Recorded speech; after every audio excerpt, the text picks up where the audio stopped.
What's up, everybody? Well, on a podcast now, I'm Alex, and in this video, I want to talk about Battlefield 6 and just how unbelievably blown away I actually am to everything they revealed today. 3 different trailers. I watched all 3 of them.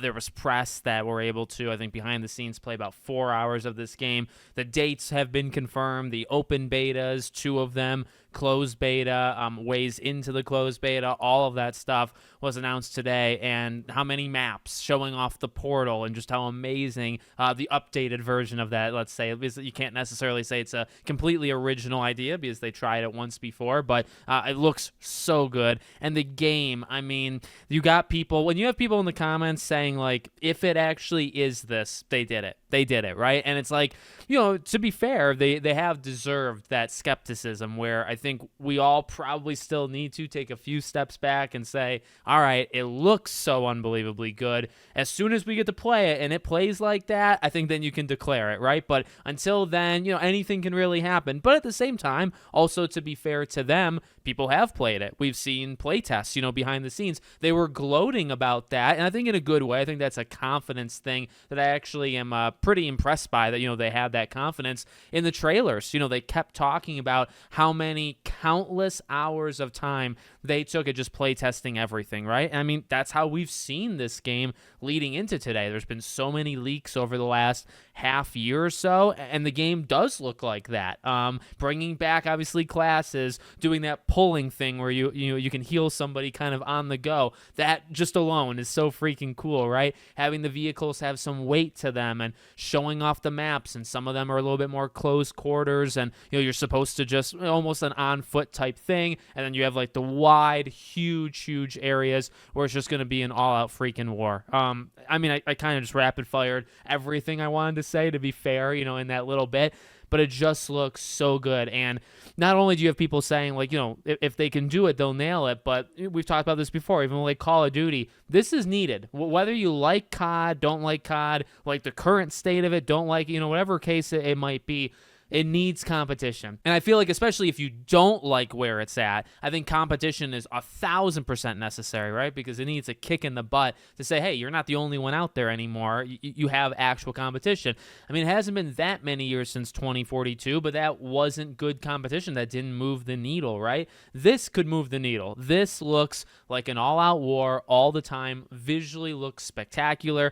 Everything is blowing up. You know, it's no wonder in that trailer a week ago they focused so much on destruction, because today, it was like maybe 8-9 minutes worth of trailers and stuff. I mean, how many minutes of those 9, let's say, maybe 7.5 are just things blowing up, right? Things falling out of the sky, crashing into buildings, you know, just you as human beings shooting buildings and it collapsing and shooting down doors. I mean, how much was just pure destruction physics? And that's what we want. I think that, you know, because ultimately, I mean, there's obviously other things beyond it, but it's a huge standout feature. They mentioned that today as well, right? Like that's a core thing to them and to the fandom. The 4 classes are a core, just basic thing that for some reason we got away from for quite a while, and now it's back. Really, that's all it needed to be. And I saw one specific comment. I forgot the name, so I'm sorry about that. But I saw somebody talk about and say, like, this is the best Battlefield 3 remaster it could possibly be, and that's a good thing. And I mean, I agree at just like a basic principle where, and I've said that before, like 3 and 4. Bad Company 2 as well, but like 3 and 4 are what I grew up on and grew into with Battlefield as a franchise for the multiplayer component. Now, it just so happened like that was also Golden Age with Bad Company, with the storytelling. You know, it was prominent, it was there, it was really solid, if not better than solid. But that's really where I grew up and learned about Battlefield. Like, how is it different than COD? Like, what makes it different than COD?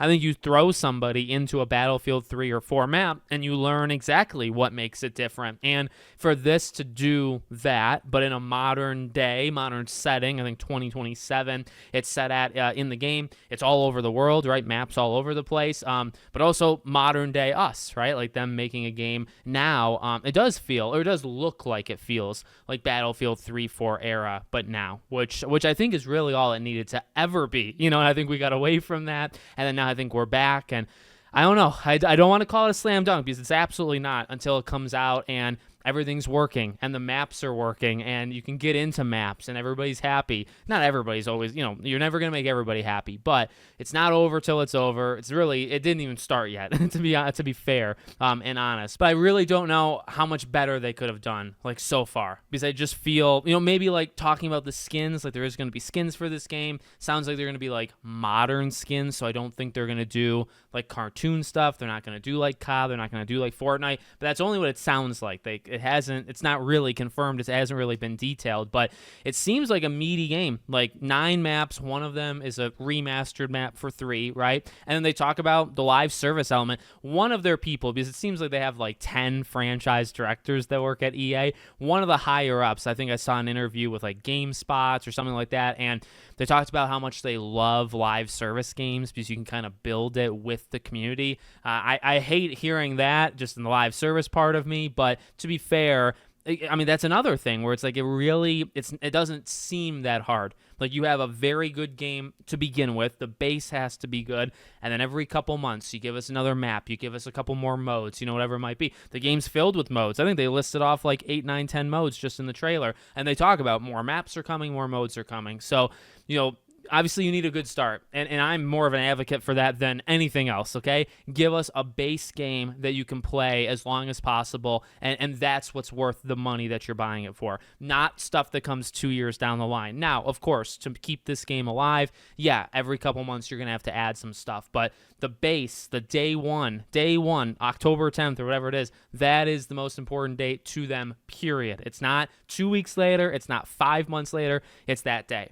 And again, everything they're showing definitely seems like they got the message. And I hope, I want the best. I want them to rebound. I want Battlefield to be back. I think it's a feel-good story, especially if it's done right, because then, yeah, EA will probably take the wrong lessons from this. They'll probably double, triple down on live service and stuff, which we'll talk about when that happens. But hopefully you can learn, like, if it's good and if they learned lessons of how to rebound from 2042 to 6, right?